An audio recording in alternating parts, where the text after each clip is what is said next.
Area 51. What is that really all about? Well, in this episode, you're going to learn what that is all about and the mystery of the decades that we have been reading about.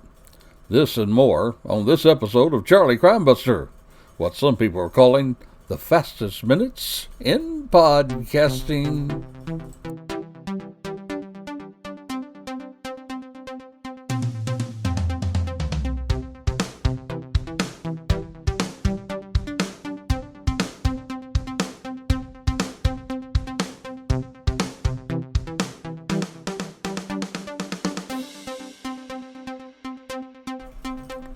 Well, hello and welcome to this somewhat unique Charlie Crimebuster. You see, after over 50 years now, the government was being quiet about UFOs. And a couple of years ago, there was a congressional hearing held about them. And guess what? Guess what now? The government, well, they admitted there are some instances where unidentified flying objects have been seen and that they cannot yet explain them.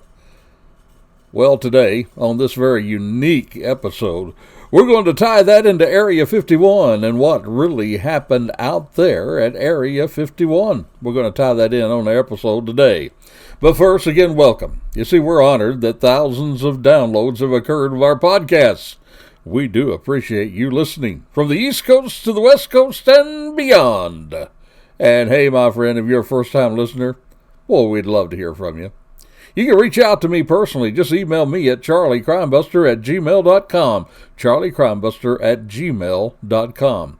And all of those who reach out this week, well, you're going to receive a special reply and a gift from me. That's right, a special gift.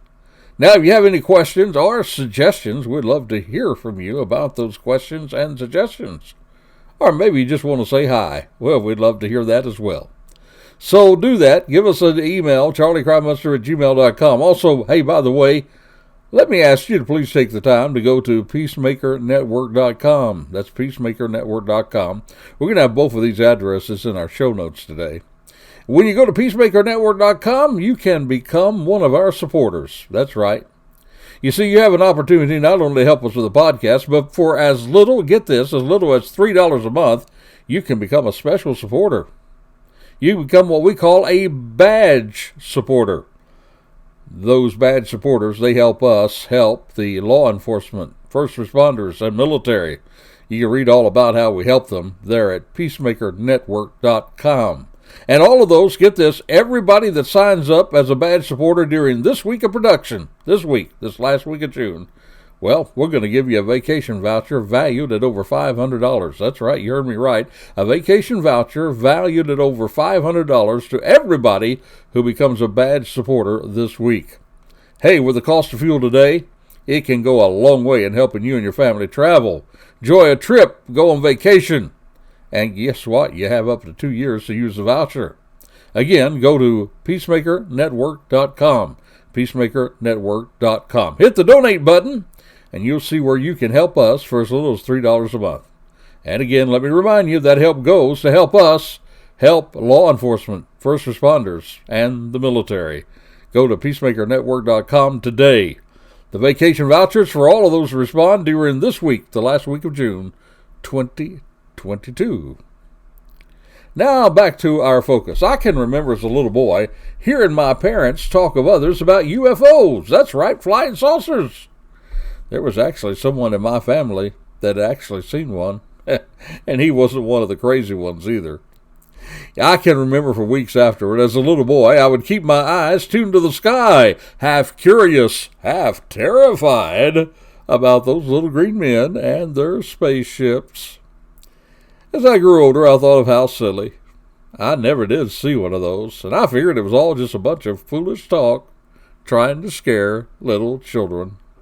But now, the United States government, they've actually stated there are some things flying in the sky they cannot explain.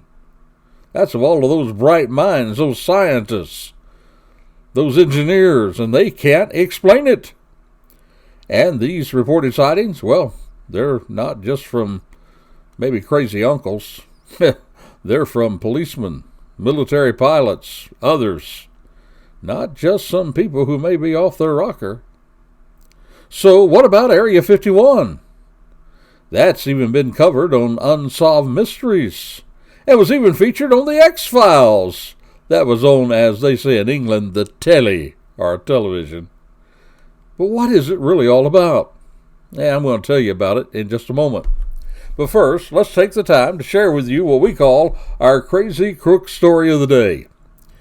Well, guess what? It's another Florida man. Yep, a Florida man who, get this, asked the police to check out the quality of the meth. That's right, the meth he had purchased. And this crazy crook, he just might get his case dismissed. His name is Thomas Calusi. He's 41 years of age. He called 911 back in March. Told the dispatcher he had just purchased meth from a man named JJ that he had met at a bar. And he wanted to know. He wanted the police to help him figure out whether he had been ripped off on this meth purchase. You can't make it up. Well, the dispatcher, they sent deputies to Thomas's house to help him out, He handed over, he really did, he handed over small baggies containing a crystal-like substance. That's what the Hernando County Sheriff's Office said in a statement. And Thomas, he told the deputies that he had already tried some of the meth, and he suspected that he had been sold bath salts. That's right. He went on to tell the deputies that he was an experienced drug user, having used meth in the past. He knew what it should feel like. That's what the police said. Well, evidently, the substance that Thomas found, he did not provide to him the expected sensation that he thought he ought to have, so he decided to call 911. He told the deputies, he did not want other people to purchase the fake meth, and that he wanted to put the person in trouble for selling dangerous drugs. Well, as it turns out, Calusi, he was wrong. You see, a field test, it revealed the meth was real. And this crazy crook, he was arrested on charges of possession of a controlled substance and possession of drug paraphernalia. Well, now, according to documents, this was obtained by the Smoking Guns. It seems that our crazy crook, he did agree to a pretrial intervention contract, and he could see the charges against him dismissed. That contract was filed June the 3rd.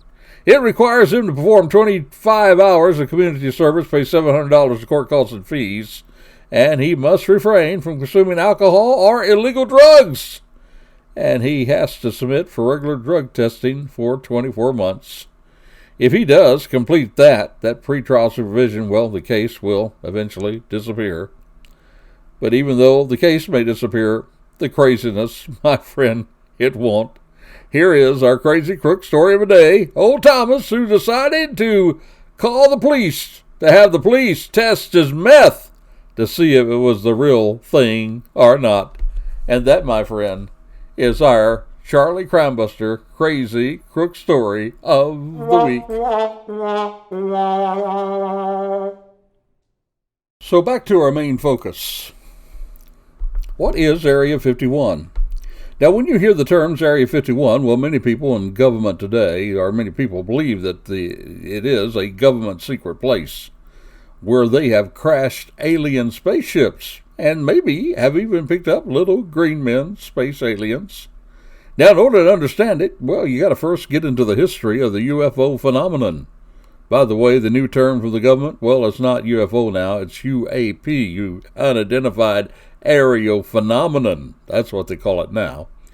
You see, but back it happened, I guess, the first sighting that you read about, really, that has credibility, it was on June the 24th, 1947. And by the way, June the 24th is this past week. It was the anniversary, 75th anniversary of the sighting. So it was on June the 24th, 1947, 75 years ago, when private pilot Kenneth Arnold, he claimed he saw a string of 9 shiny, unidentified flying objects flying past Mount Rainier in Washington. He claimed the objects were at speeds, he estimated them, at a minimum of 1,200 miles an hour. And he estimated that by clocking the time to pass between 2 peaks. Then he calculated that. Now, Arnold's sighting, it garnered nationwide news coverage. and it is credited to being the first of the modern era of UFO sightings, including numerous reported sightings over the next 2 to 3 weeks after that sighting.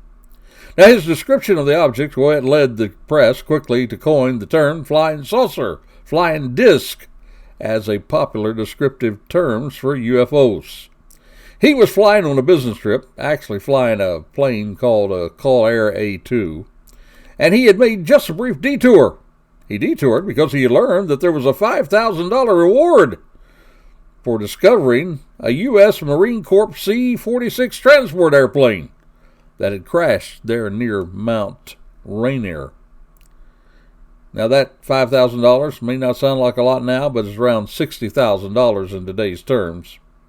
He reported the skies were completely clear, there was a mild wind, and just a few minutes before 3 o'clock, and an altitude, he said, of about 9,200 feet near Mineral, Washington. Well, he gave up his search then, and it was then that he saw a bright flashing light. He said it was similar to sunlight reflected from a mirror. He thought, well, maybe I'm close to another aircraft. And he looked around him, but all he could see was a DC-4 way off to his left behind him, about 15 miles away, he said. And then he said 30 seconds after seeing the first flash of light, well, he saw then a series of bright flashes in the distance to his left, north of Mount Rainier.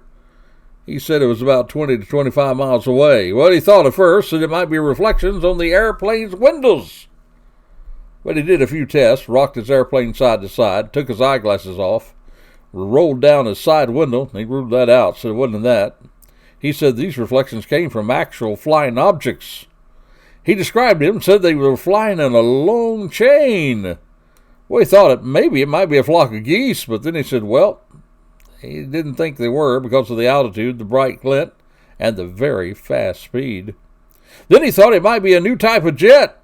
Started looking for a tail. Couldn't find any.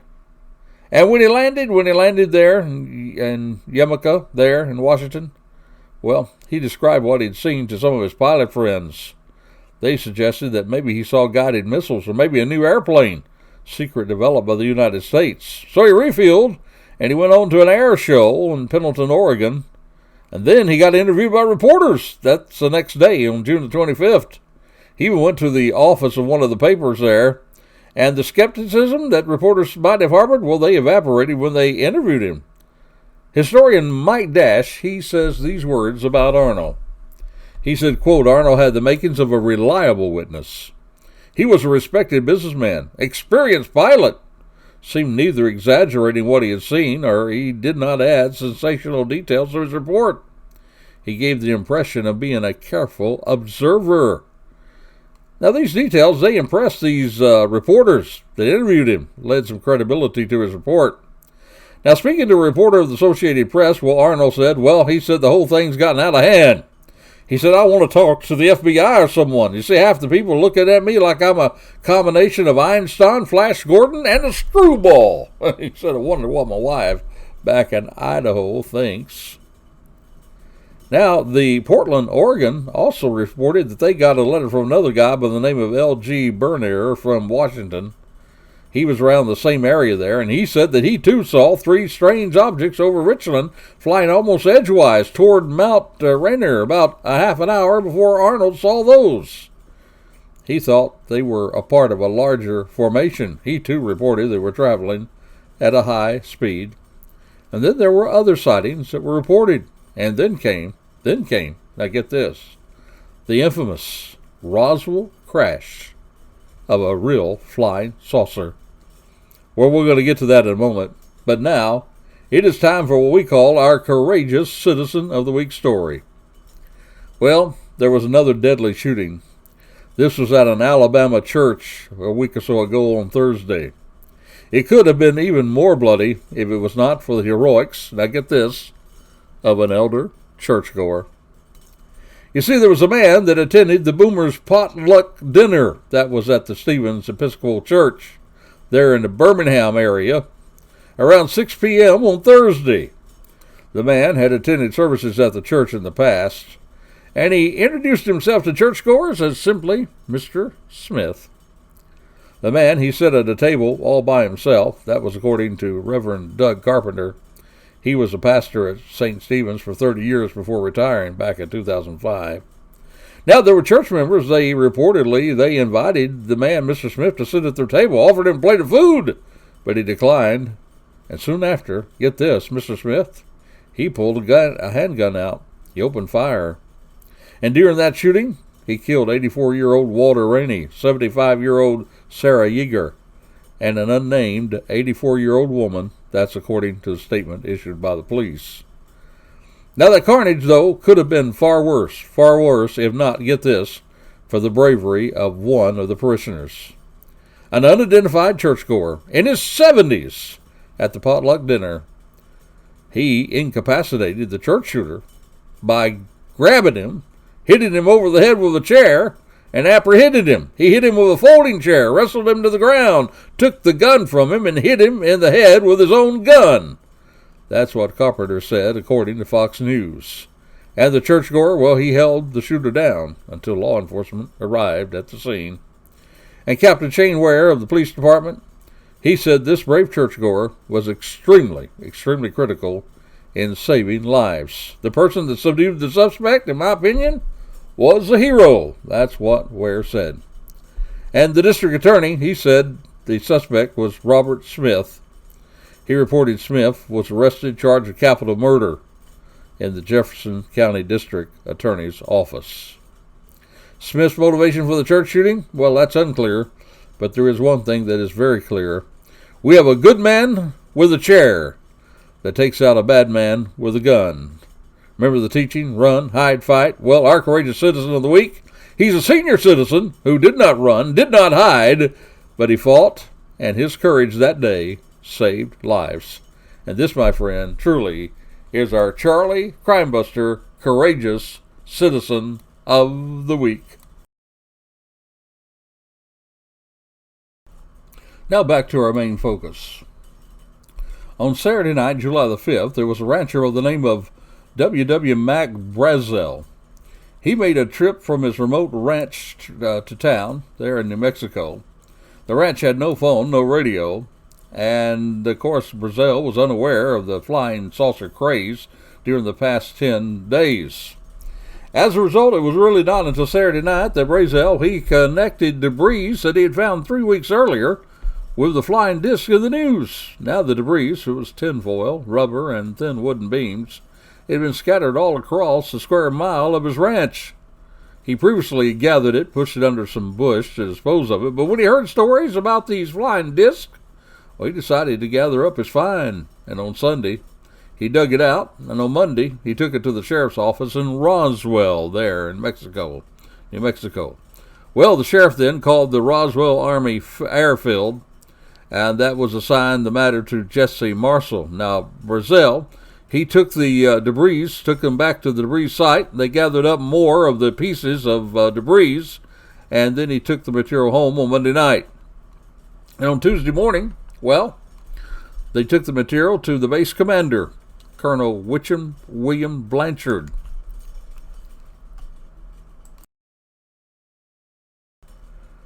And now get this, on July the 8th, well, Roswell, the public information officer, he issued a press release, get this, stating that personnel from the field's 509th Operation Group had recovered, quote, a flying disc which landed on the ranch near Roswell. Did you hear that? What if you had heard the military say that they had found a flying disc which had landed on a ranch near Roswell? That's what people actually heard. That's what they actually read in the paper. The military said it was a flying disc. But then, a day or two later, they actually reversed their findings and they said it was actually a weather balloon. The weather officer on duty, he explained to reporters that such ray-wind devices were used at 80 weather stations across the country. He said the balloons are attached to a 6-pointed reflected device.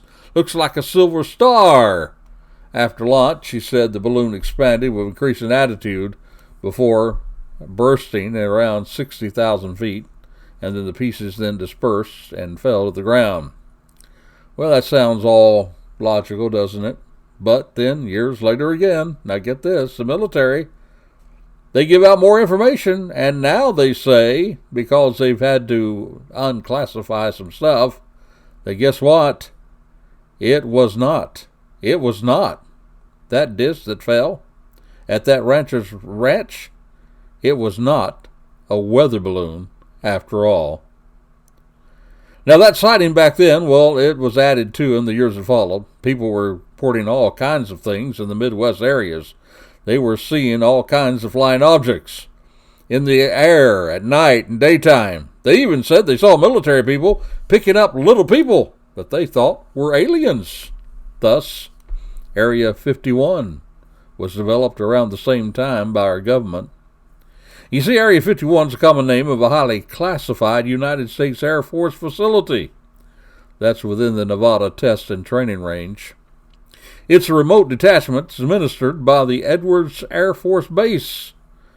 It's officially called maybe the Groom Lake Airport. It's after a salt flat that's next to the airfield. Now, details of the operation's not made very public, and so people, they've speculated. They speculate that the real purpose of the base was to keep the remains of crashed spaceships, even alien bodies that were kept there on the ground. But my question to you is this. What really happened? What really happened at Roswell? It was not a weather balloon, and which the military said it wasn't. And what about these little bodies? And what really is Area 51, all about? Well, I've got some answers for you, but first, before I give them to you, let me remind you, please take the time to go to www.peacemakernetwork.com. That's right, got to put those 3 little W's in front of it. You already know that, though, right? So just go to peacemakernetwork.com, become a badge supporter.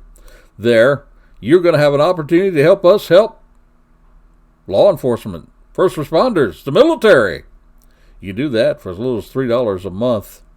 And each badge supporter signing up this week, remember, we're going to give out a vacation voucher worth over $500. Could use that in this day and time with the high price of fuel. So go there today, peacemakernetwork.com. We'll leave it in our show notes for you. Now, what really happened at the Roswell crash? Well, see, after the United States congressional inquiries, the General Accounting Office, they launched an inquiry. They directed the Office of the United States Secretary of Air Force to conduct an internal investigation. And that result, it was summarized in 2 reports. The first was released back in 1994. Now, they concluded that the material, it was not a weather balloon, but it was actually a breeze from Project Mogul, M-O-G-U-L, Mogul. It's referred to as Operation Mogul. It was a top secret project by the U.S. Army Air Force. It involved microphones that were flown on high-altitude balloons, not weather balloons, but high-altitude balloons, whose primary purpose wasn't to have anything to do with the weather, but get this, it was the long-distance detection of sound waves. Sound waves now that were generated by the Soviet Union's atomic bomb tests. You see, this was after the atomic bomb that we used. Then the Soviets, they developed their own. And the United States wanted to know what the Soviet Union was up to. And so that project were these high-altitude balloons with microphones on them that could pick up these sounds. It was carried out from 1947 to early 1949. It was simply some fancy balloons with microphones on it to spy on the atomic bomb tests. One of those went missing. Yep, it went missing. And guess what? It was around the same time that this rancher found that debris on his ranch. Well, what about the alien bodies? Well, that was from another project. You see, there was another project where they were using little crash dummies, little crash dummies, to learn about ejection for pilots at high altitudes. And these little dummies, they were smaller because the cockpits there, they were very cramped in. That was in order to fly high and fast. So they were looking for smaller pilots, kind of like jockeys on a horse. And some of these little men, they made as dummies, would put them in these planes, and they would send them off and have them eject. And it's perhaps these little men, these little dummies, crash dummies, that was picked up by the military and perhaps witnessed by others, and people concluded, well, they're little men, they must be aliens. And so, then comes Area 51, and many people thought, well, that's where they're keeping the secrets of these crashed spaceships and these little aliens.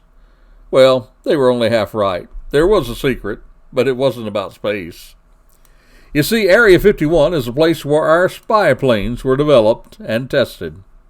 The same planes like the U-2. Remember the U-2 that was shot down, spying on the Soviet Union? The pilot, he ejected out. Later he was exchanged in a prisoner exchange. You see, in those days we did not have satellites, but we did have high, fast-flying jets that would take photos as spy planes. Thus, Area 51, well, it was a secret place. It was a secret place. Maybe that was the reason why the military actually let people believe that it was spaceships. Maybe they wanted to reflect away the fact that, well, we were just spying on other countries, just like other countries were spying on us. So there you have it, my friend. What really happened? What really happened in Area 51? But now, remember, there are, as a result of just a couple of years ago from a congressional hearing, the experts tell us, the military scientists all tell us, there are really still sightings today of UAPs, unidentified aerial phenomena. They don't know whether they're objects or not, but they know they're aerial phenomena. They cannot yet explain them. They can't explain them. So let me ask you a question. Are we? Are we alone here? Or is there someone else out there? Should E.T. call home? Or maybe E.T. should call us here. Let me ask you, what do you think? I'd love to hear from you. Well, time's up. Till this time next time, this is Charlie Crimebuster here saying stay safe, stay alert for the life you save. Well, it may one day meet a real alien. Bye-bye.